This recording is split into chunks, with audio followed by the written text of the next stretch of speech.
Feliz sábado, hermanos, tengan todos y cada uno de ustedes. Ya vengo regresando de la recepción de sábado. Hemos estado en la iglesia junto con los hermanos que acudieron a recibir el día santo del Señor. Las horas sagradas del día del Señor ya han comenzado. Los adventistas del séptimo día en todo el mundo,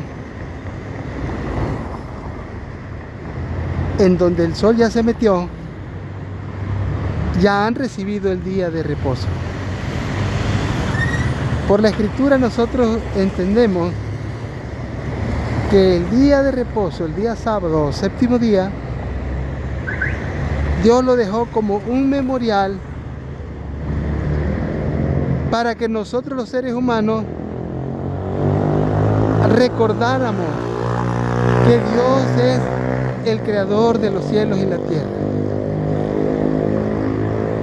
y que en el reconocimiento de que Él es el creador de los cielos y la tierra, nosotros los que hemos creído en su honor guardaríamos el día de reposo, el santo sábado. Todos aquellos que acepten el sábado como el día de reposo del Señor serán capacitados para obedecer toda la ley, porque el sábado te impulsa a amar a Dios sobre todas las cosas y te impulsa a amar al prójimo como a ti mismo. Dios, en su infinita sabiduría, sabía que el ser humano necesitaría descanso, y Dios le proveyó un descanso cada séptimo día. Ese descanso es el descanso que Dios le proveyó al ser humano para que éste dejase sus labores cotidianas de toda la semana y que descansase su cuerpo, pero que también al mismo tiempo adorase a Dios como creador de los cielos y la tierra. Y Dios nunca nos pide algo en lo cual Él no nos dé ejemplo. Por eso en el libro de Génesis, después de que Dios acabó toda la creación, Dios bendijo el día de reposo y lo santificó, como lo dice Génesis capítulo 2, y lo reposó. No como que quien estuviera cansado, como quien está cansado, sino satisfecho de su obra creadora. Dios nunca se cansa. Reposó ese día para darle un ejemplo al hombre y un legado a la humanidad a través de Adán y Eva, nuestros primeros padres, la pareja santa. El Señor sabe qué es lo que el ser humano necesita para ser feliz. Y Dios nos ha enseñado que para que el hombre sea feliz, necesita que Dios viva dentro de su persona, dentro de su mente y de su corazón. Dios le dio a la humanidad una ley, la ley de los 10 mandamientos. Mediante la observancia de esa ley, el hombre se preservaría de pecar contra Dios, pero también se preservaría de pecar contra otro hombre. Buenas noches. La ley de Dios nos protege de pecar. La misma Escritura dice que el pecado es la transgresión de la ley. Eso quiere decir que si transgredimos el primer mandamiento, pecamos.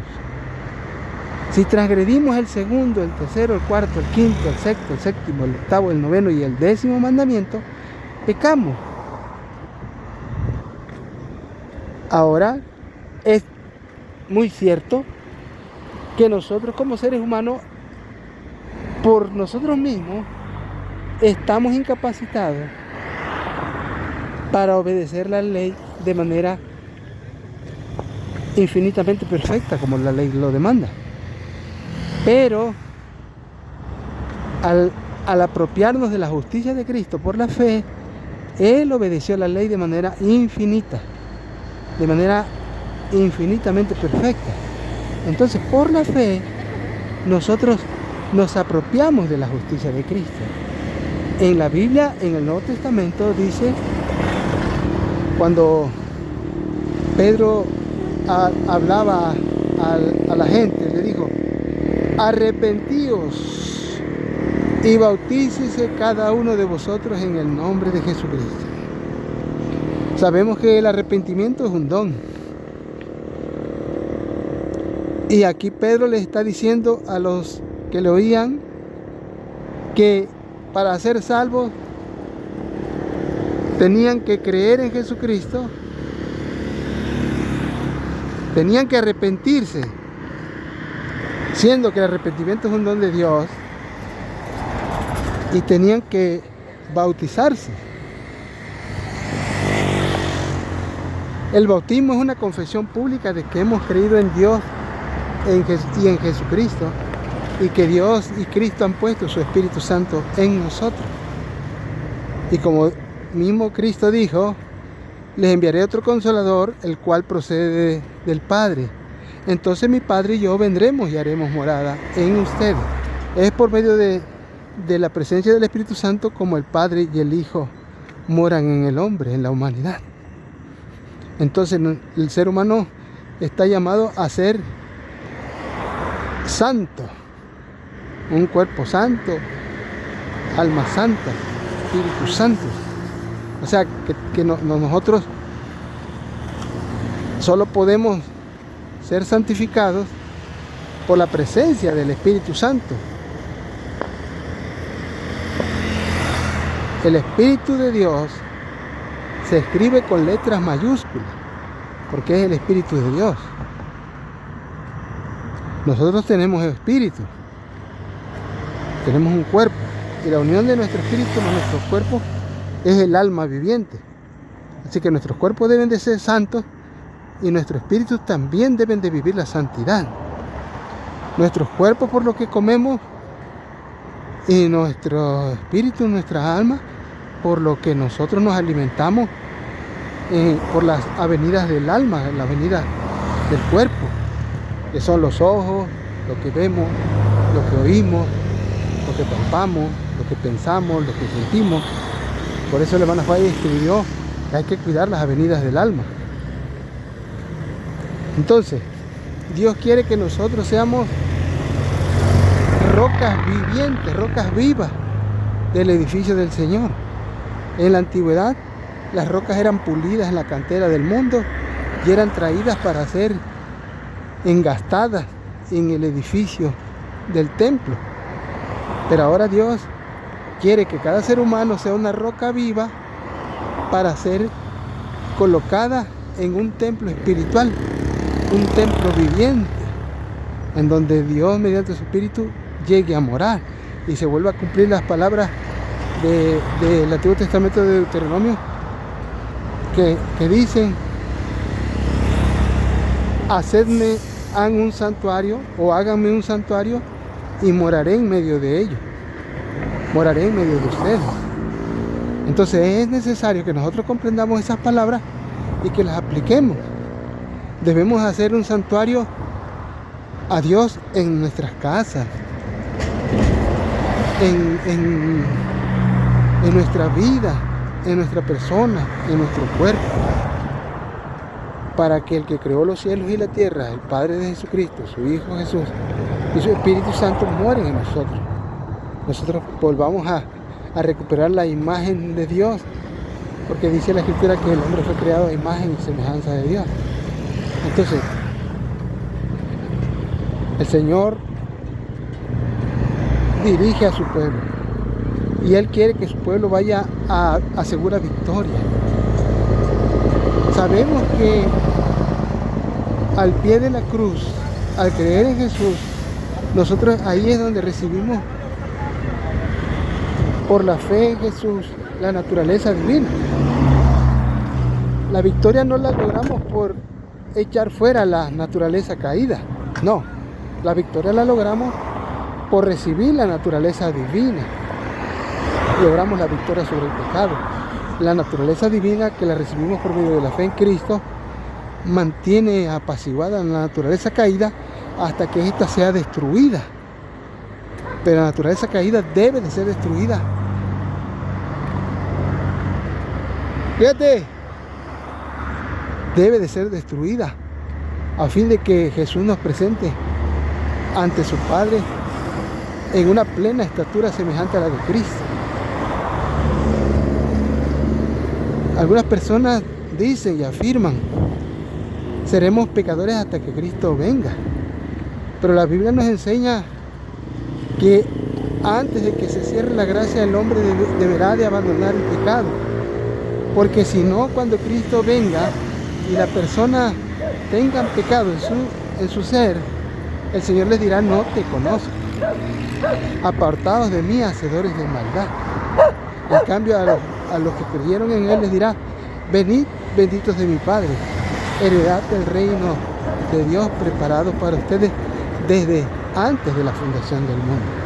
Entonces, las cosas de Dios se van a ir entendiendo conforme el Señor va abriendo el entendimiento a aquellos que lo desean, porque hay personas que no tienen la mínima intención de escuchar al Señor. Se tapan los oídos, así como los fariseos y así como lo hicieron con Esteban, así como crucificaron a Cristo y apedrearon a Esteban, así querrán hacer con los siervos de Dios en la actualidad. Los siervos de Dios son odiados.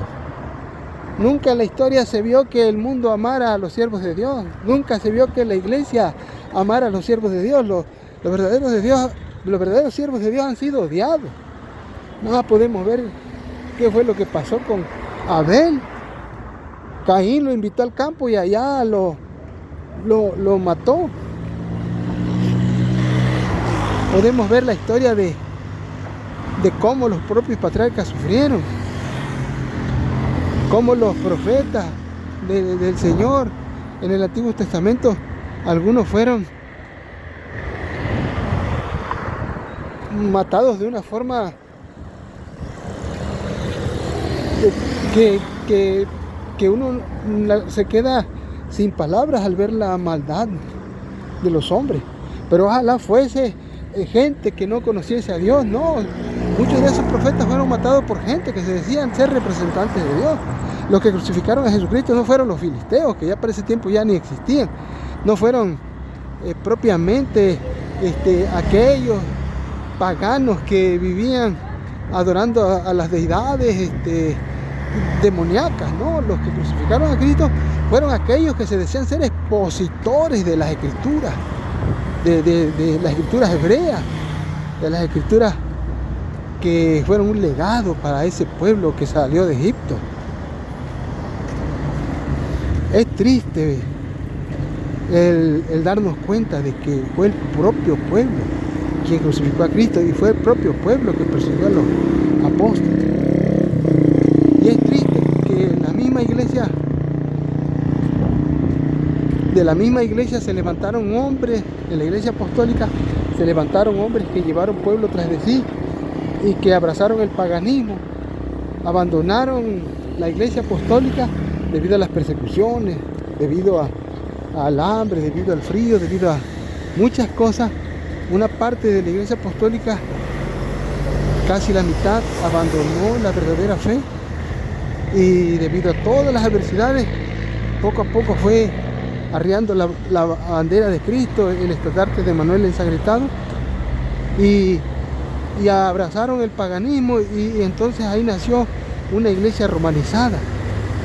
Y esos mismos hermanos que una vez fueron parte de los hermanos de la iglesia apostólica, ahora se volvieron más encarnizados, fueron los peores perseguidores, los más encarnizados contra sus hermanos, porque hasta conocían los lugares donde estos fieles de Dios del primer siglo se reunían. Y es más, no solo eso, sino que sabían cómo atacarlos en sus doctrinas, porque tergiversaban las cosas. O sea, cuando un hermano abandona la iglesia, se vuelve un enemigo más acérrimo que un propio pagano. Pero el Señor lleva la cuenta de las naciones y también lleva la cuenta de los individuos. Gracias a Dios siempre ha habido un remanente. Y la fe verdadera, una vez dada a los santos, sigue siendo preservada por Dios, por la obra de los ángeles santos y poderosos en fortaleza. Tenemos que seguir adelante porque Cristo muy pronto vendrá. Buenas noches. Buenas noches. Y todo esto terminará. Mientras tanto tenemos que seguir firmes, no dejando de congregarnos como algunos tienen que, por costumbre, dice la Escritura.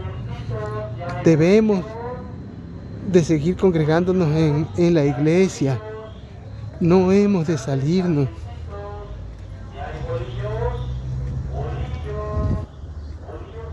Tengo un hermano que es pentecostés. Y me dijo, hermano, acompáñame, voy a una reunión nacional de la iglesia. Y yo no quiero ir solo, acompáñame, voy con mi esposa. Y yo lo acompañé. No tenía yo ningún problema en acompañarlo. Porque dice el consejo de la Biblia, dice, id y predicad el evangelio a toda nación, tribu, lengua y pueblo. Y ese pueblo pentecostal a mí me ha dado oportunidad de dirigirme a ellos, de predicarles.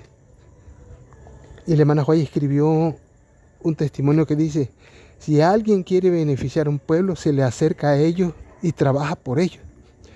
Y yo fui, y allá estuvo presente el patriarca de ellos, el líder máximo de ellos, un anciano muy noble, que se ve que ama a Dios y al prójimo. Y él les dijo con un cariño muy grande, como cuando alguien se está despidiendo de la vida, de la comunidad, de la iglesia, le dijo a esos hermanos, no abandonen la iglesia, hermanos. Hermanos, si esos hombres consideran que el abandonar a la iglesia es traición a Dios, hermanos, nosotros que estamos en la iglesia verdadera, la iglesia que Dios levantó para predicar el último mensaje de misericordia al mundo, hermano. Entonces, nosotros que estamos en la iglesia verdadera, con más razón menos hemos de abandonar la comunión de los creyentes. Hermano, el sábado estuve en la iglesia donde yo soy y vine a buscar a mis hijas acá a la iglesia de Las Flores, porque aquí se está realizando el lavamiento de los pies. Este es el ministerio de la mujer. Y allá están mis hijas. Y aquí están los hermanos. Qué bonito se ve que ellos estén haciendo el rito de humildad. Yo estuve en mi iglesia, porque la iglesia de donde yo vengo, que pertenece a este mismo distrito, hoy la abrieron y yo soy parte de su iglesia. Es más, yo fui el predicador de recepción de sábado. Y ahorita vine a buscar aquí a mis hijas. Y me siento muy contento de estar aquí. Me voy a pasar por acá para grabar un poco a los hermanos. Hermano, yo estuve en la iglesia. Sí, allá abrieron la iglesia. Hermana, ¿me puedes dar permiso para pasar? Gracias, hermana. Miren, hermano, aquí están las hermanas lavándose los pies en el rito de humildad. Allá están mis hijas cantando. Yo no estuve aquí porque allá en la iglesia de donde yo soy abrieron y pues yo fui el predicador y ahora vine para acá. Qué bonito que hacen este rito, porque este rito es lo que el Señor mandó que se hiciera entre sus hijos, la Santa Cena, el rito de humildad. Dios les bendiga, hermanos. Voy a pasar a saludar a unas personas. Que la paz de Dios sea con ustedes.